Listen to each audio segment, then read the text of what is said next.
श्री स्वामी समर्थ. कर्क राशी 11 ते 17 मे साप्ताहिक राशी भविष्य. नमस्कार मित्रांनो, आपल्या आवडत्या चॅनलवर तुमचे मनापासून स्वागत आहे. मनात दडवून ठेवलेल्या भावना या आठवड्यात व्यक्त होतील का?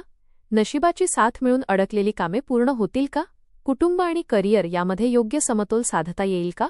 प्रेमाच्या नात्यात पुन्हा गोडवा निर्माण होईल की काही गोष्टी मनाला लागून राहतील? आणि सर्वात महत्त्वाचं, या आठवड्यात तुम्हाला मनःशांती आणि समाधान मिळणार का? चला तर मग सविस्तर जाणून घेऊ कर्क राशीचे साप्ताहिक राशी भविष्य.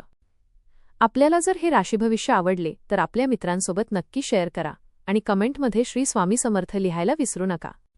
हा आठवडा कर्क राशीसाठी काही भावनिक क्षण, काही आनंदाच्या बातम्या आणि काही महत्त्वाच्या जाणीवा घेऊन येत आहे.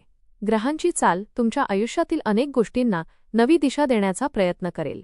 त्यामुळे हा आठवडा तुमच्यासाठी नेमका कसा ठरणार आहे हे जाणून घेणे उत्सुकतेचे ठरेल.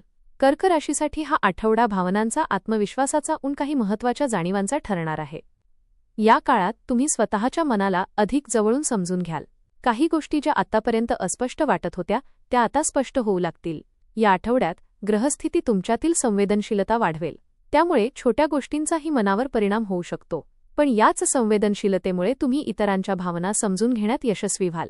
काही जुन्या आठवणी पुन्हा समोर येऊ शकतात आणि त्यातून भावनिक क्षण अनुभवायला मिळतील. हा आठवडा तुम्हाला एक महत्त्वाची गोष्ट शिकवेल. प्रत्येक वेळी ताकद दाखवणं गरजेचं नसतं. कधीकधी शांत राहणंही मोठं सामर्थ्य असतं. करिअर आणि व्यवसाय. कामाच्या ठिकाणी हा आठवडा तुमच्यासाठी थोडा व्यस्त राहू शकतो. जबाबदाऱ्या वाढतील आणि काही कामे अपेक्षेपेक्षा जास्त वेळ घेतील. मात्र तुमची मेहनत आणि प्रामाणिकपणा वरिष्ठांच्या नजरेत येईल. नवीन प्रोजेक्ट किंवा कामाची संधी मिळू शकते जी भविष्यासाठी फायदेशीर ठरेल. सहकाऱ्यांशी संवाद साधताना संयम ठेवा, कारण छोट्या गैरसमजामुळे वातावरण ताणले जाऊ शकते. व्यावसायिकांसाठी ग्राहकांशी संबंध मजबूत करण्याचा हा योग्य काळ आहे. जुन्या ग्राहकांकडून फायदा होण्याची शक्यता आहे. मात्र आर्थिक व्यवहार करताना लिखित कागदपत्रे नीट तपासा. या आठवड्यात तुमची शांत आणि समजूतदार वृत्तीचं तुमचं सर्वात मोठं शस्त्र ठरेल. आर्थिक जीवन.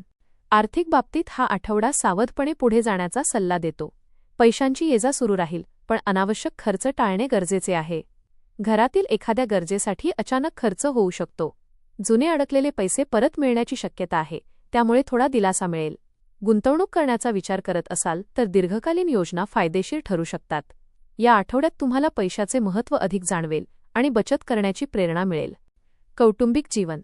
घरातील वातावरण या आठवड्यात भावनिक पण प्रेमळ राहील. कुटुंबातील सदस्य तुमच्यावर विश्वास ठेवतील आणि तुमच्या मताला महत्त्व देतील. एखाद्या जुन्या विषयावर चर्चा होऊ शकते, ज्यामुळे सुरुवातीला थोडा तणाव जाणवेल, पण शेवटी त्यातूनच नात्यात अधिक स्पष्टता येईल. आईच्या आरोग्याकडे विशेष लक्ष द्या. घरात एखादा आनंदाचा क्षण किंवा छोटा कार्यक्रम होण्याची शक्यता आहे. कुटुंबासोबत घालवलेला वेळ तुमच्यासाठी मानसिक समाधान देणारा ठरेल. प्रेम आणि वैवाहिक जीवन. प्रेमसंबंधांमध्ये हा आठवडा भावनिक जवळीक वाढवणारा ठरेल. जोडीदार तुमच्या भावना समजून घेण्याचा प्रयत्न करेल. काही न बोललेले विषय चर्चेत येऊ शकतात आणि त्यामुळे मन हलके होईल. अविवाहित व्यक्तींना एखादी खास व्यक्ती भेटण्याची शक्यता आहे. विवाहित व्यक्तींनी जोडीदाराला वेळ देणे आवश्यक आहे, कारण त्यांच्या मनात काही अपेक्षा असू शकतात. या आठवड्यात प्रेम फक्त शब्दांमध्ये नाही तर छोट्या कृतींमध्येही दिसून येईल. शिक्षण. विद्यार्थ्यांसाठी हा आठवडा एकाग्रतेची परीक्षा घेणारा असू शकतो. अभ्यासात मन कमी लागेल, पण योग्य वेळापत्रक तयार केल्यास परिस्थिती सुधारेल. स्पर्धा परीक्षा देणाऱ्यांनी जुन्या चुका पुन्हा होणार नाहीत याची काळजी घ्यावी. शिक्षक किंवा अनुभवी व्यक्तींचा सल्ला फायदेशीर ठरेल. या आठवड्यात शिकण्यापेक्षा स्वतःवर विश्वास ठेवणं अधिक महत्त्वाचं ठरेल. आध्यात्मिक जीवन. मन शांत ठेवण्यासाठी आध्यात्मिक गोष्टीकडे ओढ वाढेल. मंदिरात जाणे, मंत्रजप किंवा ध्यान यामुळे मानसिक स्थैर्य मिळेल. या आठवड्यात तुम्ही स्वतःशी अधिक संवाद साधाल. काही गोष्टींची उत्तरं बाहेर नाही तर स्वतःच्या मनातच आहेत याची जाणीव होईल. सकारात्मक विचार आणि शांतता हेच या आठवड्यात तुमच्यासाठी सर्वात मोठं औषध ठरेल. प्रवास. या आठवड्यात अचानक प्रवासाची शक्यता आहे. हा प्रवास कामानिमित्त किंवा कुटुंबियांसोबत होऊ शकतो. प्रवासादरम्यान नवीन अनुभव मिळतील आणि काही महत्त्वाच्या व्यक्तींशी ओळख होऊ शकते. वाहन चालवताना विशेष काळजी घ्या. प्रवासामुळे मनाला थोडा बदल मिळेल आणि मानसिक ताण कमी होईल. उपाय. सोमवारी भगवान शिवांना कच्चे दूध अर्पण करा. ओम चंद्राय नमः या मंत्राचा जप करा.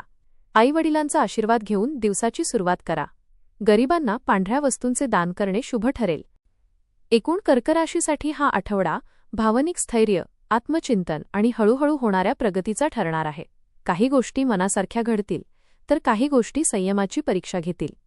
पण प्रत्येक अनुभव तुम्हाला अधिक मजबूत बनवेल.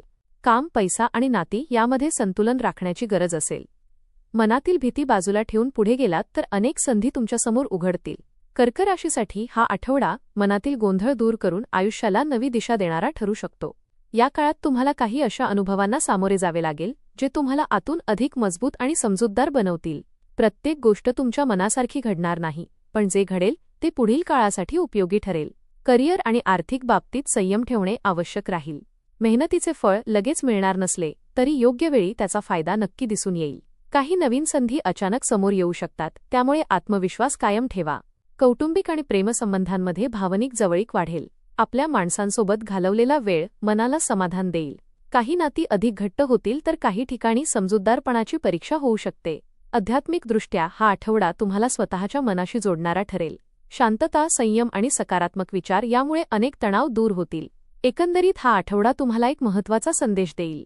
जीवनात प्रत्येक वादळ कायम राहत नाही. संयम ठेवला तर पुन्हा शांतता आणि आनंद नक्की मिळतो. धन्यवाद.